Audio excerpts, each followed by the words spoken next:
பறை இழிவின் அடையாளமாக மாற்றப்பட்டிருக்கிறது.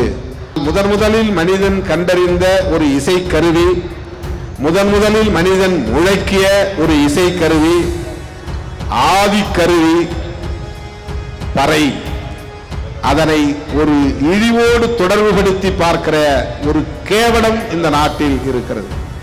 பறை அடிப்பதனால் ஒரு சமூகத்திற்கு பறையர் என்று பெயர் சூட்டப்பட்டதாக ஒரு தவறான கற்பிதம் இங்கே நிலைநிறுத்தப்பட்டிருக்கிறது. அது உண்மை அல்ல. அது 100க்கு 100 ஒரு மித், அது ஒரு மாயை கருத்து. பறை அடிப்பவர்கள் எல்லாம் பறையர்கள் என்றால்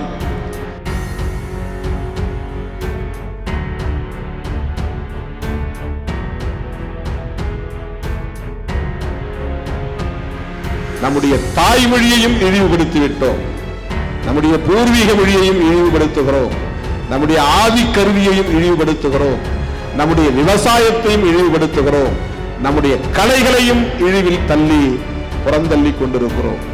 நாம் கொண்டாடுகிற பண்டிகைகளில் பொங்கல் பண்டிகையை தவிர வேறு எதுவும் தமிழர் பண்டிகையே கிடையாது. பொங்கல் பண்டிகை தவிர எதுவுமே தமிழர் பண்டிகை கிடையாது. ஆனால் எல்லாவற்றையும் நாம் இன்றைக்கு நம்முடைய பண்டிகைகளாக கருதி அதை உச்சந்தலையிலே தூக்கி வைத்து கொண்டாடி கொண்டிருக்கிறோம். இன்றைக்கு கூட யூடியூப் சேனல்களிலே நீங்கள் தேடி பார்த்தால் இந்த கரகாட்டம் சம்பந்தமான காட்சிகள் அனைத்தும் அவ்வளவு அருவருப்பான முறையிலே பதிவு செய்யப்பட்டு அதை பதிவேற்றம் செய்திருக்கிறார்கள். தெருக்கூத்து போற்றப்பட வேண்டிய ஒன்று, இந்த நாட்டுப்புற கலைகள் பாதுகாக்கப்பட வேண்டிய ஒன்று. அவற்றை எவ்வளவு இழிவுபடுத்த முடியுமோ அவ்வளவு இழிவுபடுத்தி அதை ஒதுக்கிவிட்டார்கள், புறந்தள்ளி விட்டார்கள், ஓரங்கட்டி விட்டார்கள்.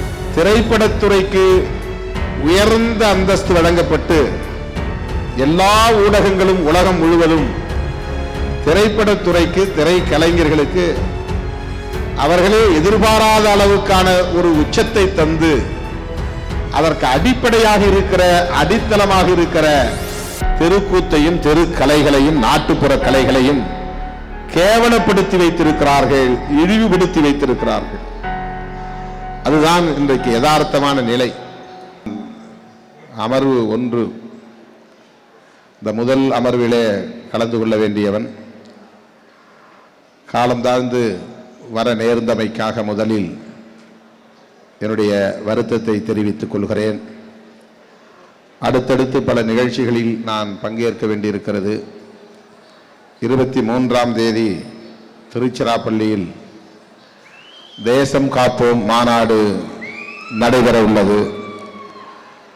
சனாதன பயங்கரவாத சக்திகளிடமிருந்து இந்த நாட்டையும் ஜனநாயகத்தையும் காப்பாற்ற வேண்டும் என்கிற அடிப்படையில் ஒருங்கிணைக்கப்படுகிற இந்த மாநாட்டு பணிகளில் நான் இன்று பல்வேறு பணிகளில் பங்கேற்க வேண்டியிருப்பதால் சற்று முன்னதாகவே உரையாற்றி விடைபெற விரும்புகிறேன். இடையிலேயே விடைபெற வேண்டிய சூழலுக்காக வருந்துகிறேன். அருமை தோழர்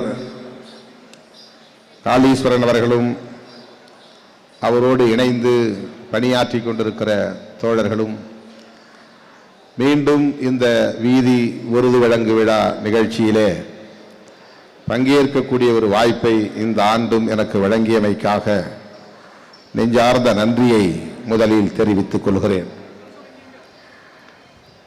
தோழர் அவர்கள் என்னை அறிமுகப்படுத்திய போது திருமாவளவன் தந்தையும் ஒரு தெருக்கூத்து கலைஞர் என்பதை மகிழ்ச்சியோடு தெரிவித்தார். எனக்கு வினவு தெரிந்த காலத்தில் என்னுடைய தந்தை அவர்கள் நான் தெருக்கூத்து பார்க்க விரும்பினால் போகக்கூடாது என்று தடுப்பார். கிராமங்களில் உங்களுக்கு நன்றாக தெரியும், பண்டிகை காலங்களில் மட்டுமல்ல, கோயில் திருவிழாக்களை நடத்துகிற போதெல்லாம் தெருக்கூத்து நடக்கும். எல்லா குழந்தைகளைப் போலவும் நானும் ஆசைப்பட்டு பார்ப்பதற்காக என்னுடைய பாட்டியோடு கிளம்புவேன். கவனித்து கொண்டே இருக்கிற என்னுடைய தந்தை தெருக்கூத்து பார்க்க போகக்கூடாது, என்று என்னை கண்டிப்பார், தடுப்பார். அதனால் அவருக்கு தெரியாமல் அவரை உறங்க வைத்துவிட்டு நெடுநேரம் கழித்து பாதி நாடகத்தில் போய் நான் கலந்து கொண்டு அதை பார்ப்பதுண்டு. ஒரு நாள் என்னுடைய பாட்டியிடம் கேட்டேன், ஏன் தந்தை என்னுடைய அப்பா இப்படி செய்கிறார் என்று நான் கேட்டேன். அப்போது என்னுடைய பாட்டி தான் சொன்னார், உன்னுடைய அப்பா ஒரு நாடக கலைஞர், தெருக்கூத்து கலைஞர், உனக்கு தெரியாது என்று சொன்னார். எனக்கு அதிர்ச்சியாக இருந்தது. ஏனென்றால் எனக்கு தெரிந்தவர் எங்கேயும் கூத்திலே கலந்து கொண்டதில்லை, நடித்ததில்லை. நீயும் அப்படி தெருக்கூத்திலே ஈடுபாடு கொண்டவனாக போய்விடக்கூடாது, நாடகம் கூத்து என்று உனக்கு ஆசை வந்துவிடக்கூடாது, நீயாவது படிக்க வேண்டும் என்று உன்னுடைய அப்பா நினைக்கிறார், அதனால்தான் உன்னை நாடகம் பார்க்கக்கூடாது என்று தடுக்கிறார் என்ற விளக்கத்தை என்னுடைய பாட்டி சொன்னபோது நான் அதிர்ச்சி அடைந்தேன். என்ன நாடகம், என்ன பாத்திரம் என்று கேட்டபோது அதை அவர் விவரித்தார். கம்சன் வேடம்தான் அவர். 2 பேர், முதல் பாதியிலே ஒருவர், இரண்டாவது பாதியிலே உன்னுடைய அப்பா. அந்த கடைசி கிளைமேக்ஸ் காட்சியிலே உன்னுடைய தந்தை நடித்தபோது ஊரே அழுதது. நாங்கள் எல்லோரும் அது உண்மை என்று கருதி அழுதோம், கண்ணீர் வெடித்தோம் என்று சொன்னார். அந்த கம்சனை வதம் செய்யக்கூடிய காட்சி. அதிலே அவர் இரண்டாவது பாதியிலே அந்த கதாபாத்திரத்தை ஏற்று நடித்திருக்கிறார். அவரே குரல் எடுத்து பாடுவார், அவரே அந்த காட்சியில் நடிப்பார். அவ்வளவு தத்ரூபமாக அது இருக்கும். எல்லோரையும் அழ வைத்து விட்டார் என்று அந்த காட்சியை என்னிடத்தில் அவர் விவரித்தார். அப்புறம் ஏன் அவர் எங்கேயும் நாடகத்திலே போய் நடிக்கவில்லை என்று கேட்டேன். நீங்கள் எல்லாம் தலையெடுத்த பிறகு உங்களுக்கு அந்த தெருக்கூத்து ஆசை வந்துவிடக்கூடாது என்பதற்காகவே அவர் நடிக்கவில்லை. ஏன் என்று கேட்டேன். குடும்பத்தில் ஒரு பிள்ளையாவது படிக்க வேண்டும், படித்தால்தான் நல்லது, ஆகவே உனக்கு அந்த ஆசை வந்துவிடக்கூடாது என்று அவர் எச்சரிக்கையாக இருக்கிறார் என்று என்னிடத்திலே சொன்னார். தெருக்கூத்து மட்டுமல்ல, சினிமாவையே பார்க்கக்கூடாது என்று தடுப்பார். பீடி சிகரெட் குடிப்பது எப்படி கெட்ட பழக்கமோ அப்படி சினிமா கூத்து பார்ப்பது கெட்ட பழக்கம் என்று சொல்லி வளர்க்கப்பட்ட குழந்தைகளில் நானும் ஒருவன். அதனால் இப்போதும் கூட நான் சினிமாவுக்கு தியேட்டரிலே போய் பார்ப்பது ரொம்ப அரிது. இத்தனை வயதில் நான் மொத்தத்திலே ஒரு 10-15 படங்கள் தான் தியேட்டருக்கு போய் பார்த்திருப்பேன். பள்ளிக்கூடத்திலே படித்த போது கூட நான் சினிமா பார்க்க போவதில்லை. அங்கேயும் அப்பா அம்மாவுக்கு தெரிந்துவிடும் என்று பயந்து கொண்டு போவதில்லை. எதற்காக இதை சொல்லுகிறேன் என்றால், என்னுடைய தந்தை ஒரு தெருக்கூத்து கலைஞர். ஆனாலும் அவருக்கு இந்த தெருக்கூத்தின் மீது ஒரு பயம் அல்லது ஒரு தவறான மதிப்பீடு இருந்திருக்கிறது. அதற்கு காரணம், இந்த சமூகம் தெருக்கூத்தையும் தெருக்கூத்து கலைஞர்களையும் குறைத்து மதிப்பிடுகிற போக்கில் வளர்ந்திருக்கிறது. கூத்தியா என்று ஒரு வார்த்தை உண்டு கிராமத்தில். அவன் கூத்தியா வச்சிருக்கிறான் அப்படிம்பாங்க. அப்படின்னா அதுக்கு அர்த்தம் என்னன்னா, கூத்திலே ஆடக்கூடியவள் கூத்தியால், நாடகத்திலே நடிக்கிற பெண் அல்லது கூத்திலே நடிக்கிற பெண் ஒழுக்கமற்றவள் என்கிற ஒரு பொருள் கிராமத்திலே இன்றைக்கும் நடைமுறையிலே இருக்கிறது. மனைவி அல்லாமல் வேறொரு பெண்ணை சேர்த்து வைத்துக் கொள்கிற ஆணை பார்த்து, அவன் கூத்தியா வைத்திருக்கிறவன் குடும்பத்தை எங்கே பார்க்க போகிறான் என்று சொல்வார்கள். அப்படி கூத்தை ஒழுக்கத்தோடு இணைத்து பார்க்கிற ஒரு பார்வை கிராமப்புறங்களிலே நிலைநிறுத்தப்பட்டிருக்கிறது. கூத்தாடுகிறவர்கள், நாடகமாடுகிறவர்கள் குடும்ப பாங்கானவர்கள் அல்ல, அவர்கள் குடும்ப ஒழுக்கத்திற்கு எதிரானவர்கள் என்கிற ஒரு கருத்து இங்கே நிறுத்தப்பட்டு நிலைநிறுத்தப்பட்டு அவர்களை அவமதிக்கிற ஒரு போக்கு அல்லது அவர்களை ஒரு பொருட்டாக மதிக்காத போக்கு இன்றைக்கும் கிராமத்திலே இருக்கிறது. தெருக்கூத்து கலைஞர்களுக்கு முறையாக சம்பளம் தர மாட்டார்கள். கரகாட்டம் ஆடக்கூடியவர்களுக்கு முறையாக சம்பளம் தர மாட்டார்கள். அவர்களை மிகவும் இழிவுபடுத்துகிற ஒரு நிலை இன்றைக்கும் இருக்கிறது. அவர்களை ஆபாச நடனங்களுக்கு பயன்படுத்தக்கூடிய ஒரு போக்கு தலை தூக்கிவிட்டது. கரகாட்டம் என்றால் அவ்வளவு ஒரு அழகியல் நிறைந்த ஒரு கலை அது. ஆனால் அது இன்றைக்கு என்னவாக மாறி இருக்கிறது என்றால் 100 விழுக்காடு ஆபாச கூத்து என்கிற அளவுக்கு அது மாற்றப்பட்டிருக்கிறது. இன்றைக்கு கூட யூடியூப் சேனல்களிலே நீங்கள் தேடி பார்த்தால் இந்த கரகாட்டம் சம்பந்தமான காட்சிகள் அனைத்தும் அவ்வளவு அருவருப்பான முறையிலே பதிவு செய்யப்பட்டு அதை பதிவேற்றம் செய்திருக்கிறார்கள். தெருக்கூத்து போற்றப்பட வேண்டிய ஒன்று, இந்த நாட்டுப்புற கலைகள் பாதுகாக்கப்பட வேண்டிய ஒன்று, நம்முடைய பண்பாட்டின் எச்ச சொச்சங்களாக இருக்கிற கூறுகள் அவை. அவற்றை எவ்வளவு இழிவுபடுத்த முடியுமோ அவ்வளவு இழிவுபடுத்தி அதை ஒதுக்கிவிட்டார்கள், புறந்தள்ளி விட்டார்கள், ஓரங்கட்டி விட்டார்கள். கார்ப்பரேட்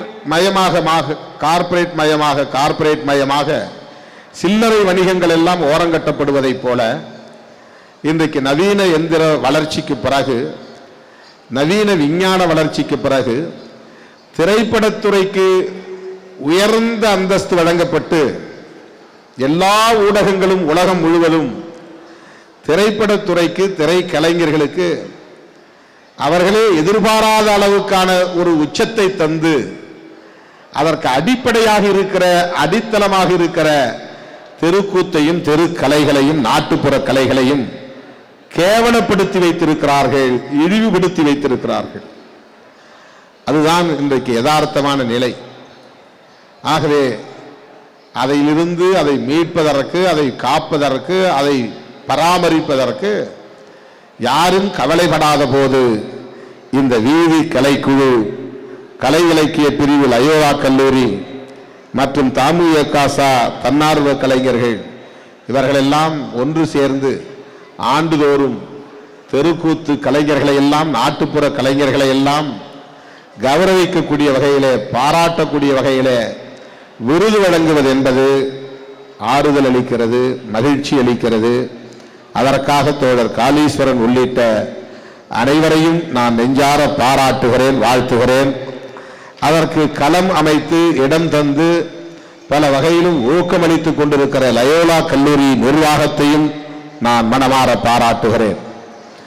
இப்படிப்பட்ட இந்த போக்கு இசைக்கருவிகளை கையாளுவதிலும் கூட நீங்கள் உற்று நோக்கினால் தெரியும். இசையின் ஆதி கருவி பறை.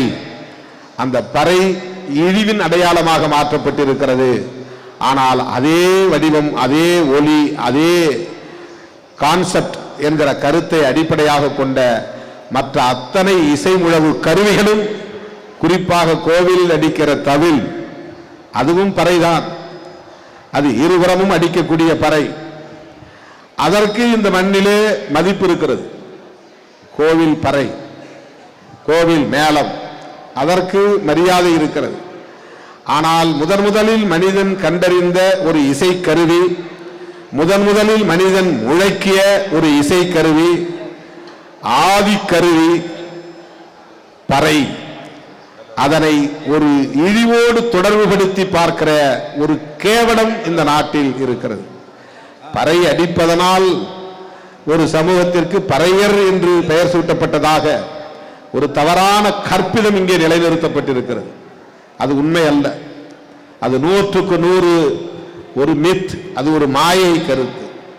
பறை அடிப்பவர்கள் எல்லாம் பறையர்கள் என்றால், பறை எல்லா சமூகத்திலும் ஒரு பிரிவினர் தொழிலாக அதை பின்பற்றி இருக்கிறார்கள். எல்லா சாதியிலும் ஒரு பிரிவினர் நீண்ட காலமாக, குறிப்பிட்ட சில குடும்பம் தான், ஒரு கிராமத்தில் குறிப்பிட்ட சில குடும்பத்தினர் அந்த வேலையை செய்வார்கள், அவ்வளவுதான்.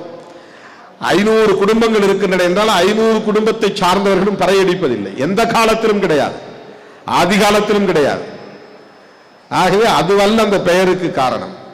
அதோடு தொடர்பு படுத்தி இந்த கருவியையும் இழிவுபடுத்துகிறார்கள். அதனாலேயே இந்த கருவி பல நல்ல நிகழ்ச்சிகளில் அடிப்பது, முழக்குவது நிறுத்தப்பட்டிருக்கிறது. எதற்காக இதை நாம் விவாதிக்க வேண்டும் என்று சொன்னால், நம்முடைய கருவிகளும் நம்முடைய அடையாளங்கள், நம்முடைய கருவிகள், நம்முடைய பாரம்பரியத்தின் அடையாளங்கள். நாம் எந்த அளவுக்கு கலைத்துறையிலே மூத்தவர்களாக இருக்கிறோம், முதன்மையானவர்களாக இருக்கிறோம் என்பதற்கு இவையெல்லாம் சாட்சியங்களாக கட்டியங்கூறுகின்றன. ஆனால் நாம் தமிழிலே பேசுவதை இழிவென்று கருதுகிறோம். ஏனென்றால் அது சேரியில் வாழுகிற பூர்வீக தமிழர்கள் பேசுகிற மொழி என்பதால் அதிலிருந்து வெளியேறி சமஸ்கிருதத்தை உள்வாங்கிக் கொண்டோம், வடமொழியை உள்வாங்கிக் கொண்டோம். அதனால் சாதி இந்துக்களாய் அடையாளப்படுத்தப்பட்டு அந்த மக்களிடமிருந்து அந்நியப்பட்டு நம்முடைய தாய்மொழியையும் இழிவுபடுத்திவிட்டோம், நம்முடைய பூர்வீக மொழியையும் இழிவுபடுத்துகிறோம், நம்முடைய ஆதி கருவியையும் இழிவுபடுத்துகிறோம், நம்முடைய விவசாயத்தையும் இழிவுபடுத்துகிறோம், நம்முடைய கலைகளையும் இழிவில் தள்ளி புறந்தள்ளி கொண்டிருக்கிறோம். இதிலிருந்து மீள வேண்டுமானால் தாய்மொழியையும் காப்பாற்ற வேண்டும், நம்முடைய ஆதி கருவி போன்ற இசை பாரம்பரியங்களையும் நாம் காப்பாற்ற வேண்டும். கலைஞர்களை பாராட்டி விருது வழங்குவதோடு இல்லாமல் இதை அடுத்த தலைமுறைக்கும் கொண்டு செல்ல வேண்டும். இல்லை என்றால் இந்த தலைமுறையோடு விருது வழங்குவது நின்றுவிடும், அல்லது அதிகபட்சம் போனால் அடுத்த தலைமுறையோடு தெருவு கருத்து ஆடுகிற கலைஞர்களே இல்லாமல் போய்விடுவார்கள். தெருக்கூத்து ஆடுவது என்பது வெறும் பொழுதுபோக்குக்கானதல்ல, நம்முடைய நீண்ட நெடிய வரலாற்று பாரம்பரியத்தை பாதுகாப்பதற்கான ஒரு முயற்சி என்பதை கவனத்திலே கொள்ள வேண்டும். அதை நாம் இழந்தால் நம்முடைய அடையாளத்தை இழப்பதாகும். நம்முடைய அடையாளத்தை இழக்கிறோம் என்றால் நம்மை பிறர் மொழி ரீதியாகவும் பண்பாட்டு ரீதியாகவும் ஆதிக்கம் செய்ய அனுமதிப்பதாகிவிடும். நாம் உடுத்துகிற உடை நம்முடைய உடை அல்ல என்பது ஒரு புறம் இருந்தாலும், நாம் வாழ்வில் பின்பற்றக்கூடிய சடங்கு சம்பிரதாயங்கள் எதுவுமே ஒன்று இரண்டு எச்சங்களை தவிர, நாம் கொண்டாடுகிற பண்டிகைகளில் பொங்கல் பண்டிகையை தவிர வேறு எதுவும் தமிழர் பண்டிகையே கிடையாது. பொங்கல் பண்டிகை தவிர எதுவுமே தமிழர் பண்டிகை கிடையாது. ஆனால் எல்லாவற்றையும் நாம் இன்றைக்கு நம்முடைய பண்டிகைகளாக கருதி அதை உச்சந்தலையிலே தூக்கி வைத்து கொண்டாடி கொண்டிருக்கிறோம். அதுபோல நம்முடைய கலைகளையும் நாம் இழந்து வருகிறோம். அந்த கலைகளை, பாரம்பரியத்தை, எச்சை சொச்சங்களை மீட்டுருவாக்கம் செய்கிற முயற்சியில் ஈடுபட்டு கொண்டிருக்கிற லயோலா மாணவர் அரவணைப்பு மையத்தையும் மற்றும் மாற்று ஊடக மையத்தையும் நான் மீண்டும் ஒருமுறை நெஞ்சார பாராட்டி இந்த வாய்ப்புக்கு நன்றி கூறி இடையிலே பல்வேறு நிகழ்ச்சிகளுக்கு செல்வதற்காக விடைபெறுவதற்காக வருத்தத்தை தெரிவித்து நிறைவு செய்கிறேன். நன்றி, வணக்கம்.